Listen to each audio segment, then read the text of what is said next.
Hello, how are you doing today? My name is Lashawn Plant, and today I would like to discuss with you why I think the death penalty should be abolished. I am going to give you three good reasons why I think the death penalty should be abolished. My first reason would be looking at it from a religious standpoint. My second reason would be I feel that innocent people are placed on death penalty. And finally, because of the wide cost of building facilities such as death penalties and capital punishment facilities. I would like to first start off by reading a quote from a wise man. How can one be against abortion but for death penalty?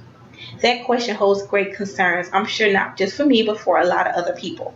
Although in my eyes, both are wrong for doing, what makes them so different? If you choose to abort, you are killing an innocent human being, whereas if you choose to death penalty, you are killing a guilty human being. Contrary to whatever you may think, you are still killing a human being. Looking at it from a religion standpoint, who are we to choose the consequences and punishments of death if someone commits a crime? Christians believe that God loves everyone despite the sins that they have committed. In fact, if a person was to ask for forgiveness and have faith and sincerity, he shall be forgiven.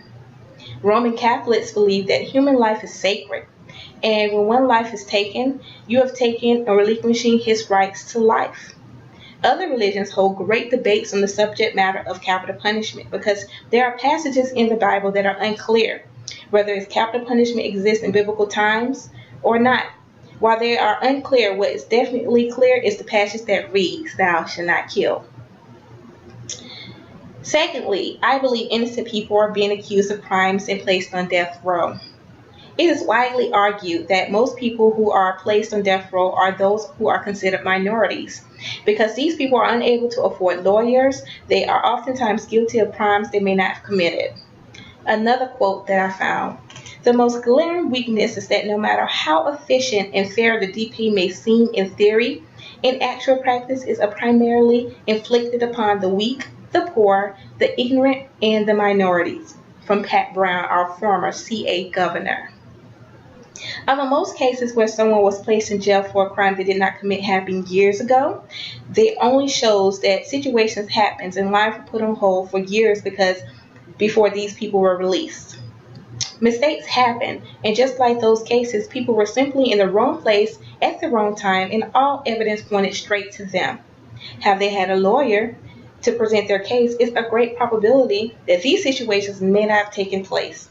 Countless people who are guilty, even though all evidence points straight to them, these people are guilty because these people are not guilty because they have money to pay for their freedom. To look at crimes that are committed by these people and to be dismissed only shows how corrupt the system is today. My final reason is the cost of capital punishment and what can really be benefited. The cost to build a facility strictly for death penalties are staggering amounts. Did you know that in California it said that capital punishment, they are spending $4 billion since reinstating in 1978 and spends about $184 million on death penalties a year. These expenses take care of the cost of high security as well as the levels of clearance, which reduces the amount of people who are falsely accused. Notice I said reduce. That means that it's a possibility that innocent people could be on death penalty. The total cost of facilitated death penalties could be more beneficial. These dollars could be used for schools or places that can bring positive outcome to our communities. It could also be more beneficial if these dollars were used to build jails to hold inmates that are placed in prison for life sentences. Prisons are overcrowded. Why not use the money or savings for something that could potentially help the community instead of killing people and taking away their lives? Most criminals are committing crimes because they are placed in circumstances that make them feel that they have no way out. I'm not condoning any crime. If someone is killing people, whether it's murder, premeditated, or committing the same crime countless of times, it's always something that could be done instead of doing the same thing that you say is wrong. How contradicting are you? If killing is wrong, then why use that same method in trying to stop killing? Most people who kill have psychological problems and probably care less if their lives are taken from them. Just because they have that attitude does not justify that killing should be the outcome. This person may be in the same category as someone who attempts to commit suicide or use drugs. They have psychological issues. Why feed into what they want? Use that money to facilitate psych wards, places where they are prisoned, but also receiving the adequate help that is needed. If it takes a whole life to get better, then sentence them to life. If you are worried about the safety of others, then build jails that confine prisoners. Take away some of the privileges.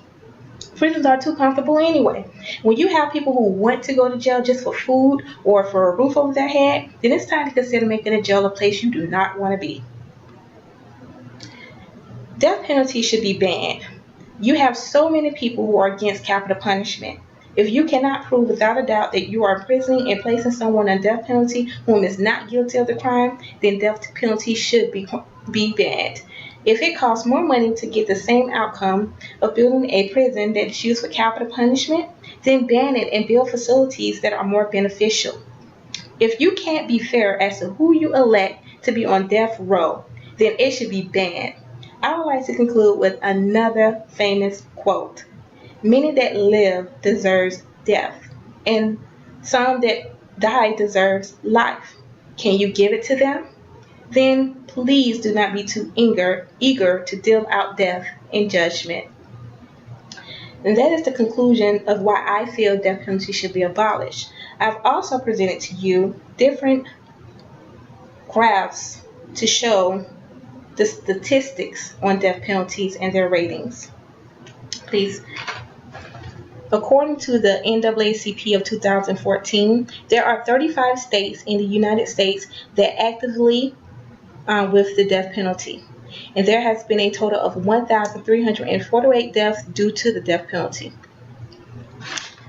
Here I have a graph that presents the race to defendants that are executed. It shows that whites are at a 56% chance, blacks are at a 35%, Hispanics are at a 7%, and others are 2%. And these are races of defendants who have been executed. I have another graph that also shows you. Just give me 1 second. Work with me, please, while I pull up the graph. In this graph, it is the race of victims in death penalty cases. If you look at it, again, the numbers are staggering. For a white Caucasian woman or man, statistics shows a 76%. For black women and men is a 15%, Hispanics a 6%, and for others is a measly 3%. And then I would like to also just give you an example of the cost of death penalty versus life without parole. And these costs are staggering. I was very surprised when I saw them. According to the NAACP, death penalties are at a $1.26 million. And with the trials included is a $508,000, which totals out to $1,768,000 versus life without parole at a measly $740,000 a year, and with a trial is $32,000, which averages out to $772,000. That is $1,014,000 less than it would cost for death penalty. These records only show you that death penalties are at staggering prices, and that these prices and these amounts could be used to build facilities that are more beneficial for the company for the community instead of killing off people. Did you know for execution methods, lethal injections is 1,176 people who've been on death penalty have been lethally injected, and 158 has been electrocuted. And then 11 for gas chambers and hangings. I didn't even know they were doing hangings. 3, and for firing squads, also 3. And this list ranges from 1977 to 2013. What I want for you to take today from what I've read to you or from what I've explained to you is that death penalty is a crucial way to punish someone.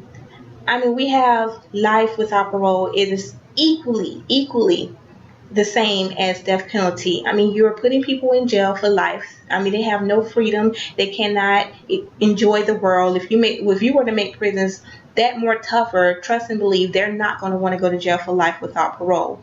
You can get the same consequences. I mean, nothing's changed with death penalty. You still have crimes that are committed. So it's not like death penalty is scaring people or stopping them. It's nothing that is beneficial about death penalty. You can get the same outcome with life without parole. So why kill people when you don't have to kill people? I mean, it's not our place to kill people. Looking at it from a religion standpoint, that is for God, Jesus, or whatever you believe to take care of that. It's not for us as human beings to take care of it. We should not condone something that we already say is bad. You're locking people up for killing or for doing crimes that are not good. So why are you going to do the exact same thing that you say is so bad? What are we teaching the people that are growing up who are looking at us, watching us, and want to be just like us? You're teaching them that a person can commit a crime and you can give them the same punishment as to what they've done. If they've killed a person, you can kill a person because they killed the person. To me, that is not teaching anybody anything.